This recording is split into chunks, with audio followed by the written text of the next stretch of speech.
첫 번째 시간으로 빌립에 관한 말씀을 나누고자 합니다. 지난 이 예수님의 12제자 시리즈 가운데 우리는 4명의 제자에 관한 말씀을 나눴습니다. 혹시 기억하세요? 어떤 제자에 대해서 우리가 나눴죠? 베드로, 또 안드레, 야고보, 요한. 기억나세요? 안 나셔도 됩니다. 또 들으면 되니까. 이 4명은 예수님 곁에 가장 가까이에서 있었던 첫 번째 그룹의 제자들이라고 할 수가 있습니다. 그리고 두 번째 제자 그룹으로는 빌립과 바돌로메, 도마, 마테라고 할 수 있는데, 두 번째 제자의 그룹 가운데 리더격에 해당하는 사람이 바로 빌립이라고 할 수 있습니다. 빌립이란 이름은요, 어떤 뜻인가 하면 말을 사랑하는 사람, 그러니까 타는 동물 말 있잖아요. 그 말을 사랑하는 사람이라고 하는 뜻인데, 당시 사람들 중에는 빌립이라고 하는 이름을 가진 사람이 유행처럼 많았다고 합니다. 왜냐하면 그 당시 세계를 정복했던 사람이 알렉산더 대왕인데요. 그 알렉산더 대왕의 아버지 이름이 빌립이었다고 합니다. 그러니까 큰 비전을 가지고 내 아들도, 내 자녀도 알렉산더 대왕처럼 좀 되었으면 좋겠다. 아마 그런 마음을 가지고 그런 이름을 지었던 것 같습니다. 여러분의 이름은 어떻습니까? 여러분이 태어났던 그 당시에 유행하는 이름이세요? 아니면은 좀 생뚱맞은 이름이세요? 생뚱맞아요? 네, 하여간 그 유행을 타는 이름이 바로 빌립, 또 말을 사랑하는 사람, 이런 뜻을 갖고 있습니다. 이 빌립이라고 하는 이름은요, 이스라엘식의 이름이 아니라 그리스식, 헬라식의 이름인데, 예수님의 제자들 중에는 빌립과 안드레가 전형적인 그리스식의 이름이었습니다. 빌립의 직업은 어부인데요, 고향은 베드로, 안드레와 같은 벳세다입니다. 따라서 베드로와 안드레는 빌립의 동네 친구라고 할 수 있습니다. 빌립은 안드레와 베드로가 부름받은 바로 그 다음날 주님의 제자로 부름을 받았습니다. 오늘 본문은 예수님께서 그 빌립을 제자로 부르시는 장면인데, 성경에 나타난 이 빌립의 모습을 보면서 그를 부르신 하나님의 섭리를 묵상하는 그런 시간이 되었으면 좋겠습니다. 먼저 빌립은 어떤 사람이었는가 하면 계산이 빠르고요, 실제적인 경험을 중요시하는 사람이었습니다. 오늘 본문을 펴두시고 요한복음 6장 말씀, 이 앞에 PPT를 보시겠습니다. 요한복음 6장 5절부터 7절을 같이 읽습니다. 예수께서 눈을 들어 큰 무리가 자기에게로 오는 것을 보시고 빌립에게 이르시되 우리가 어디서 떡을 사서 이 사람들을 먹이겠느냐 하시니, 이렇게 말씀하심은 친히 어떻게 하실지를 아시고 빌립을 시험하고자 하심이라. 빌립이 대답하되 각 사람으로 조금씩 받게 할지라도 200데나리온의 떡이 부족하리이다. 아멘. 이 복음서에 이제 오병이어의 사건이 나오는데, 이 말씀도 오병이어의 사건입니다. 오병이어의 사건이 뭐죠? 보리떡 5개와 물고기 2마리로 성인 남자만 5,000명 이상을 먹이시고도 풍성하게 남은 그 사건을 말하는 것이죠. 그러니까 성인 남자만 5,000명이었으니까 적어도 최소한 10,000명에서 20,000명의 사람들이 좋게 되었을 것으로 보입니다. 그런데 여러분, 말이 10,000명이고 20,000명이지 그 많은 사람들을 먹인다는 것이 보통 일이 아닙니다.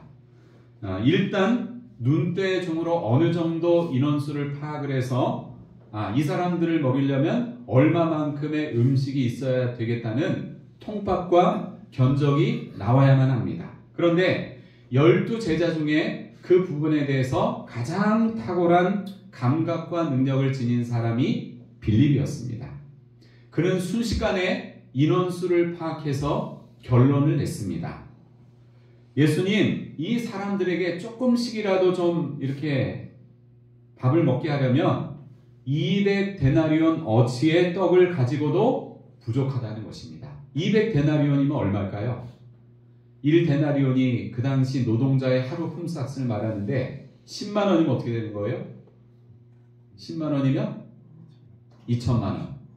요즘에 얼마죠? 20만 원인가요? 15만 원인가요? 데모도 하면 17만 원. 네, 17만 원 하면 뭐 3,400만 원 되는 거겠죠. 네, 그러니까 이게 몇 천만 원어치의 돈이 들어가고 그 돈을 들여도 이 사람들이 다 먹기에는 부족함이 있습니다. 순식간에 빌립이 이거를 파악했다는 거예요. 우리 김경원 사님이 식당을 하시는데 만약 오늘 저녁에 단체 손님이 20명이 예약이 돼 있다.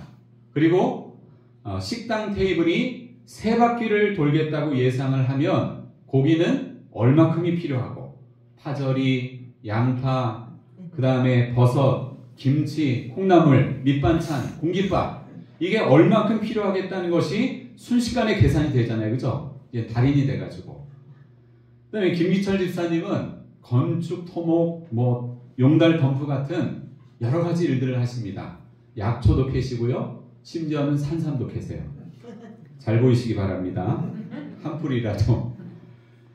그런데 만약 어느 공사 현장에 콘크리트 옹벽을 쳐야 한다면 두께는 얼마고 깊이는 어느 정도로 파고 거기에 들어가는 철근과 시멘트 양은 어떻고 하는 것이 머릿속으로 다 계산이 되지 않습니까? 빌립은 그런 면에서 굉장히 치밀하고 계산이 빠른 사람이었습니다. 그리고 빌립은 실제적인 경험을 중요시하는 사람이었습니다. 요한복음 14장에 보면 예수님께서 제자들에게 이런 말씀을 하셨습니다. 나를 본 자는 아버지를 본 것이다. 그러니까 예수님을 보는 것이 곧 아버지 하나님을 보는 것이라고 말씀을 하셨을 때에 빌립은 예수님을 향해서 뭐라고 했는가 하면 아버지를 우리에게 보여주면 족하겠나이다. 그러니까 눈으로 봐야 되겠다는 거예요. 여러분 꼭 누가 연상이 되시죠? 부활하신 예수님이 나타나셨을 때 도마가 연상이 되시죠? 다른 제자들은 다 부활하신 예수님이라고 인정을 하는데 도마 혼자만 어떻게 했습니까? 내가 그 창자국이나 또 손에 못자국을 만져보지 않고는 내가 못 믿겠다. 이런 식으로 나왔는데 아마 이 도마처럼 빌립도 그런 면이 있었던 것 같습니다. 빌립은요, 현실적인 사람이었고 경험된 것만을 진리라고 여기는 사람이었던 것 같습니다. 따라서 그의 삶은 믿는 것을 보는 삶이 아니라 보는 것을 믿는 삶이었습니다. 우리 옆에 성도님에게 한번 물어보세요. 쳐다보시고 째려보지 마시고 사랑의 눈으로 한번 바라보시고 이렇게 한번 물어보세요. 성도님은 믿는 것을 보십니까? 보는 것을 믿으십니까? 네. 여러분 무슨 의미인지 아시겠죠? 그죠? 믿으면 보는 건데 봐야 믿겠다. 이거는 차이가 있는 거예요. 그죠? 믿으면 보리라. 내가 봐야만 믿겠습니다. 이거는 믿음의 완전한 차이가 있는 거예요. 우리는 물론 보이는 현실 세계 속에 살아가지만 믿음의 세계라고 하는 것은 눈에 보이는 현실과 경험만으로는 설명이 불가능한 세계입니다. 여러분이 잘 아는 히브리서 11장 1절을 한번 같이 읽어보겠습니다. 이 앞에 보세요. 히브리서 11장 1절 시작. 믿음은 바라는 것들의 실상이요 보이지 않는 것들의 증거니. 여러분 이 말씀 이해가 되세요? 믿음은 바라는 것들의 실상이다. 보이지 않는 것들의 증거다. 이해가 되세요? 이게 우리는 익숙해서 다 외우고 그러지만 이거 여러분 쉬운 말씀이 아닙니다. 어려운 말씀이에요. 믿음은 바라는 것들의 실상이다 라고 하는 이 말씀은 아직 이루어지지 않은 하나님의 약속을 이미 이루어진 것처럼 나는 믿는다, 확신한다, 그런 뜻이에요. 아직 안 이루어졌는데 이루어졌다고 확신하는 거예요. 그 다음에 보이지 않는 것들의 증거라고 하는 이 말은 육신의 눈으로는 지금 보이지 않아도 마치 보이는 것처럼 나는 믿습니다, 확신합니다, 그런 뜻입니다. 예를 들어서 여러분 우리가 예수님을 믿으면 나중에 천국에 가게 되잖아요. 천국 봤어요? 예수님 봤어요? 가봤어요? 근데 어떻게 그걸 확신해요, 여러분? 아직 안 갔지만 간 것처럼 확실히 믿어지는 거예요. 억지로 믿는 게 아니라 그냥 믿어지는 거예요, 저절로.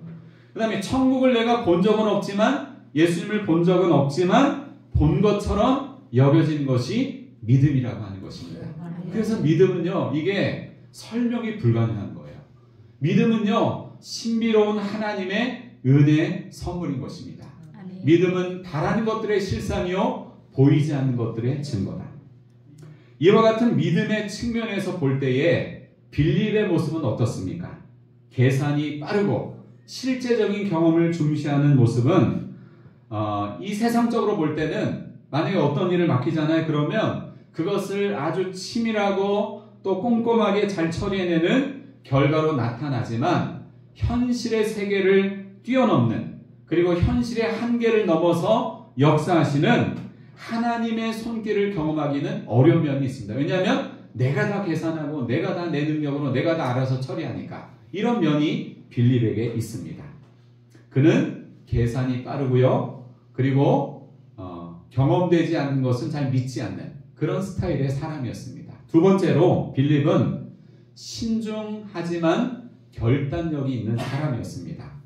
오늘 본문은 예수님께서 빌립을 부르시는 장면인데, 나를 따르라 라고 하는 이 주님의 부르심 앞에 빌립은 어떻게 했습니까? 즉각적으로 순종했고, 또 즉각적으로 가서 자신이 만난 예수님을 증거했습니다.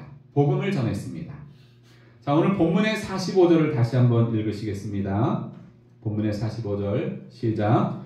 빌립이 나다나엘을 찾아 이르되 모세가 율법에 기록하였고 여러 선지자가 기록한 그 일을 우리가 만났으니 요셉의 아들 나사렛 예수니라. 아멘. 빌립은 예수님의 부름에 응답하고 난 후 곧바로 가장 가까운 친구인 나다나엘을 찾아가서 전도했습니다. 여러분, 주님께서 어느 순간 여러분에게 어떤 감동이나 어떤 말씀의 깨달음을 주실 때 즉각적으로 순종하는 일이 쉽습니까? 어렵습니까? 어렵죠. 어려워요. 왜냐하면 우리가 넘어야 할 현실의 장벽들이 너무나 많기 때문입니다. 그러나 빌립은 평소 무언가를 쉽게 결정하지 못하는 신중한 스타일이었지만 가장 가치 있고 중요하다고 여겨지는 일에 있어서는 과감하고 빠른 결단을 했습니다. 오늘 우리의 신앙생활은 어떻습니까? 신중한 삶의 자세는 좋은 것이지만 신앙생활을 하면서 중요한 결단의 순간에 과감히 결단할 수 있다면 우리의 신앙은 하나님이 원하시는 길을 향해 한 걸음 더 가까이 나아갈 수 있습니다. 중국의 역사가인 사마천의 사기에 보면 이런 말이 있습니다. 당단부단 반수기란. 어렵죠? 당단부단 반수기란. 무슨 말인가 하면 결단해야 할 때 하지 못하면 도리어 어려움을 당한다는 것입니다. 결단해야 될, 그리고 시행해야 될 그 타이밍을 놓치지 않는 것이 자신에게도 유익이 된다는 것입니다. 영국의 시인인 세뮤얼 존스는 결단력이 없다면 실행할 수 없고 실행하지 않는다면 성공할 수 없다고 했습니다. 이거는 일반적인 이 세상의 기준을 말하는 것이지만 믿음의 영역에서도 마찬가지죠. 하나님께서 나에게 어떤 감동을 주시고 말씀을 통해서 어떤 분명한 주님의 뜻을 깨닫게 하실 그때의 그 타이밍에 하나님의 뜻에 대해서 내가 즉시 실행하고 결단하고 옮기는 것, 이것이 우리에게 굉장히 중요하다는 것입니다. 여러분, 아브라함을 보세요. 75세에 하나님의 부름을 받은 후에 그가 어떻게 반응을 했죠? 묻지도 따지지도 않고 갈 바를 알지 못하고 고향을 떠나지 않았습니까? 75세 나이에. 이거는 보통 일이 아니에요. 그 다음에 모세는 몇 세 하나님의 부름을 받았죠? 80세 부름을 받았습니다. 그런데 하나님의 부름을 받고 처음에는 망설였어요. 그렇지만 결국에는 그 부르심에 순종을 했습니다. 예수님과 1박을 하면서 변화된 삭개오는 단 하루 만에 주님이 기뻐하시는 과감한 삶의 결단을 했고 그 결단을 그대로 시행했습니다. 결단을 뜻하는 영어 단어는 decision인데요. 무슨 뜻이냐? 하나를 선택하기 위해 나머지 다른 것들을 잘라버리는 것. 이게 결단이라고 하는 것입니다. 그렇다면 그리스도인에게 있어서 신앙적인 결단이란 무엇입니까? 우리의 신앙은 십자가를 향한 결단에서 시작을 하는데 그리스도인은 그리스도를 위해서 나머지를 버리는 사람을 말합니다. 바울이 고백했잖아요. 그죠? 내게 유익하던 것을 다 배설물로 버렸다. 그리고 나는 이제 다른 것을 자랑하는 것이 아니라 예수 그리스도의 십자가만 자랑하겠노라. 이것이 여러분 신앙적인 결단의 출발이고 본질이라고 하는 것입니다. 그런 사람이야말로 예수님의 진정한 제자인데 빌립은 바로 그 결단을 통해서 즉시 예수님을 따랐고 자신이 만난 메시아 예수 그리스도를 가장 친한 친구였던 나다나엘에게 증거했습니다. 사랑하는 여러분, 여러분은 주님의 부르심에 어떻게 반응하셨습니까? 가까운 사람에게 언제 어떻게 복음을 전할지를 결단하셨습니까? 어떤 종류의 결단이든지 주님을 따르는 제자로서 신속하고 과감한 결단을 하시기를 축복합니다. 아멘. 마지막으로 빌립은 성령 충만으로 변화되어 죽기까지 복음 전한 사람이었습니다.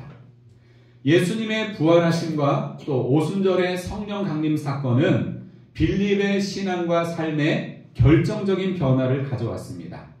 성령의 능력을 받은 빌립은 이전의 계산적이고 현실적인 모습에서 벗어나 담대한 믿음으로 복음 앞에 헌신하는 전도자로 거듭났습니다. 그는 예수 그리스도의 고난과 죽음, 부활, 그리고 구원의 진리를 성령 충만함으로 강력하게, 담대하게 복음을 선포했습니다. 초대교회 전승에 따르면 빌립은 주로 소아시아 지역, 지금의 튀르키예 지역을 중심으로 복음을 전했습니다. 특별히 라오디게아 교회와 골로새 교회를 중심으로 활동했다는 기록이 있는데 라오디게아, 그 다음에 골로새, 그리고 히에라폴리스 이 세 곳은 서로 가까운 곳에 위치해 있었는데 이 세 지역을 중심으로 복음을 증거했습니다. 특별히 빌립은 히에라폴리스라고 하는 도시를 그의 주요 선교 거점으로 삼았는데 그곳은 파무칼레라고 하는 유명한 온천 휴양지가 있어서 많은 이방인들이 그곳에 모여들었기 때문에 그곳에서 열심히 복음을 전했던 것으로 전해지고 있습니다. 이처럼 빌립은 열정적으로 복음을 증거하다가 AD 80년에서 90년 사이에 히에라폴리스 언덕에서 순교한 것으로 전해집니다. 그때는 언제인가 하면 로마 제국의 도미티아누스 황제가 통치할 때인데 그때는 그리스도인들을 본격적으로 박해하기 시작하던 때였습니다. 초대교회 전승에 따르면 빌립은 히에라폴리스에서 복음을 전하다가 우상 숭배를 반대한 일로 체포가 됩니다. 그곳에 우상 숭배 제사를 멈추게 하자 그것으로 인해서 분노한 사람들이 빌립을 붙잡아서 십자가에 거꾸로 매달았다고 합니다. 일부 전승에서는 빌립이 십자가형에 처해진 후에 돌에 맞아 죽었다고도 기록되어 있습니다. 빌립은 죽기 전까지도 사람들에게 복음을 전했고 많은 사람들이 그의 믿음을 보고 예수님을 믿게 되었다고 합니다. 지금도 그 지역에는 빌립의 순교를 기념하기 위해 사도 빌립 순교교회 터가 남아있는데요. 성지순례를 하면 그곳을 볼 수가 있습니다. 여러분 나중에 구약의 성지나 신약의 성지 갈 수 있는 때가 왔으면 좋겠습니다. 여러분도 가보고 싶죠, 그렇죠? 근데 저는 지방에서 예전에 딱 한 번 이스라엘 성지순례를 갔거든요. 그 구약의 성지 이스라엘, 이집트, 요르단. 근데 지금도 잊을 수가 없어요. 그때 갔을 때 이제 가장 제 마음에 큰 감동으로 와 닿았던 곳 한 군데가 그 갈릴리 호수. 그러니까 이제 이스라엘 지역에 가니까 이집트도 가고 요르단도 갔는데 이스라엘을 가니까 너무 막 평안한 거예요.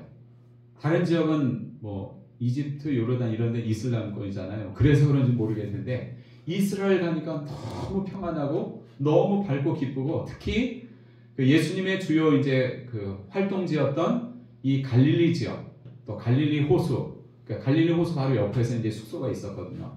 근데 너무 평안하고 기쁘고 나중에는 이스라엘만 집중적으로 왔으면 좋겠다는 그런 마음이 있는데 여러분 하나님이 그 그런 기회를 우리에게 허락해 주셨으면 좋겠습니다. 아멘. 죽기 전에 꼭 가봐야 될 곳, 구약의 성지, 신약의 성지. 그런데 이 빌립이 순교했던 그곳은 지금의 튀르키예, 신약의 성지, 소아시아 지역을 말합니다. 사랑하는 여러분, 성령 충만을 사모하시기 바랍니다. 아멘. 성령의 충만을 받으면 어떤 기질과 성품을 가진 사람도 그분의 능력의 손길에 붙들려 담대한 복음 증거자가 될 수 있습니다. 아멘. 우리 마지막으로 사도행전 1장 8절을 같이 읽습니다. 시작. 오직 성령이 너희에게 임하시면 너희가 권능을 받고 예루살렘과 온 유대와 사마리아와 땅끝까지 이르러 내 증인이 되리라 하십니다. 아멘. 자, 저를 한번 따라해보겠습니다. 성령의 권능받아 성령의 권능받아 복음의 증인되자. 복음의 증인되자. 옆 사람에게 인사하겠습니다. 성령의 권능받아 복음의 증인되세요. 성령의 권능받아 복음의 증인되세요. 아멘. 말씀을 정리합니다. 주님의 제자 빌립은 계산이 빠르고 현실적이면서 실제적인 경험을 중요시하는 사람이었고 또 신중한 면도 있었습니다. 어떤 면에서 그런 기질과 성품은 현실의 한계를 넘어 역사하시는 하나님의 손길을 경험하기 어려운 면이 있습니다. 하지만 빌립은 주님의 부르심에 즉각적으로 응답했고 즉각적으로 가서 복음을 증거했습니다. 결국에는 성령 충만한 사람으로 변화되어서 여러 곳곳을 다니면서 열정적으로 복음을 증거하다가 순교로 생을 마감하게 되었습니다. 사랑하는 성도 여러분, 주님이 우리를 어떤 모습으로 만드시고 어떤 배경 속에서 부르셨든지 여러분의 남은 인생이 빌립처럼 성령 충만함으로 죽기까지 복음 전하는 삶이 되시기를 예수님의 이름으로 축원합니다. 아멘. 기도하시겠습니다.